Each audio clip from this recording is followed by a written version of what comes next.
നിലമ്പൂർ ഉപതെരഞ്ഞെടുപ്പ് ഏപ്രിൽ മാസത്തിൽ ഉണ്ടാകുമെന്ന് സൂചന. സ്ഥാനാർത്ഥി പട്ടികയ്ക്ക് അന്തിമ രൂപം നൽകാൻ മുന്നണികൾ ഒരുക്കം തുടങ്ങി. തെരഞ്ഞെടുപ്പിൽ എം സ്വരാജിനാണ് നിലമ്പൂരിൽ ഇടതുപക്ഷത്തിന്റെ ചുമതല. ഉപതെരഞ്ഞെടുപ്പ് പ്രഖ്യാപിച്ചിട്ടില്ലെങ്കിലും സ്ഥാനാർത്ഥി നിർണയത്തിന് മുന്നണികൾ അണിയറയിൽ നീക്കം തുടങ്ങി. CPM സംസ്ഥാന സെക്രട്ടേറിയറ്റ് അംഗം അഡ്വക്കേറ്റ് എം സ്വരാജ് സ്ഥാനാർത്ഥിയാകാനാണ് സാധ്യത. നിലമ്പൂർ മണ്ഡലത്തിലെ വോട്ടർ എന്നതിന് അപ്പുറം അറിയപ്പെടുന്ന ഒരാൾ തന്നെയാകട്ടെ സ്ഥാനാർത്ഥി എന്ന പരിഗണനയും സ്വരാജിന് ലഭിക്കും. 5 വർഷം MLA എന്ന നിലയിലുള്ള പ്രവർത്തനവും പരിഗണിച്ചേക്കും. എന്തായാലും സ്വരാജിനോട് നിലമ്പൂരിൽ കേന്ദ്രീകരിക്കാൻ പാർട്ടി ഇതിനകം നിർദ്ദേശം നൽകിയിട്ടുണ്ട്. ക്രൈസ്തവ വോട്ടുകൾ നിർണായകമായ മണ്ഡലത്തിൽ ജില്ലാ പഞ്ചായത്ത് അംഗം അഡ്വക്കേറ്റ് ഷെറോണ റോയിയുടെ പേരും പരിഗണനയിലുണ്ട്.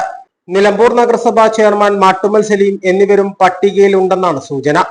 അതേസമയം UDF-ൽ DCC പ്രസിഡന്റ് VS ജോയിയും KPCC ജനറൽ സെക്രട്ടറി ആര്യാടൻ ഷൗക്കത്തും സ്ഥാനാർത്ഥിത്വത്തിനായി വിട്ടുവീഴ്ചയില്ലാത്ത നീക്കങ്ങൾ സജീവമാക്കിയതോടെ ഇവരിൽ ആർക്കാണ് വിജയസാധ്യത എന്ന് ACC സർവേ നടത്തുമെന്നാണ് അറിയുന്നത്.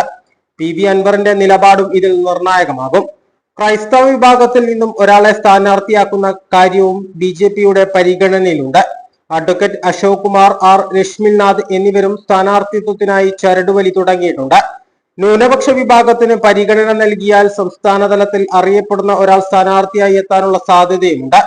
നിലമ്പൂരിൽ വിജയം ഇരു മുന്നണികൾക്കും അഭിമാന പ്രശ്നമായതിനാൽ ജയസാധ്യതയ്ക്ക് തന്നെയാകും മുന്നണികൾ പരിഗണന നൽകുക എന്നുള്ള കാര്യം ഉറപ്പാണ്. A+ vision, Nilambur. ശ്രീ വിവേകാനന്ദ പഠന കേന്ദ്രം, പാലേമാട്, എടക്കര.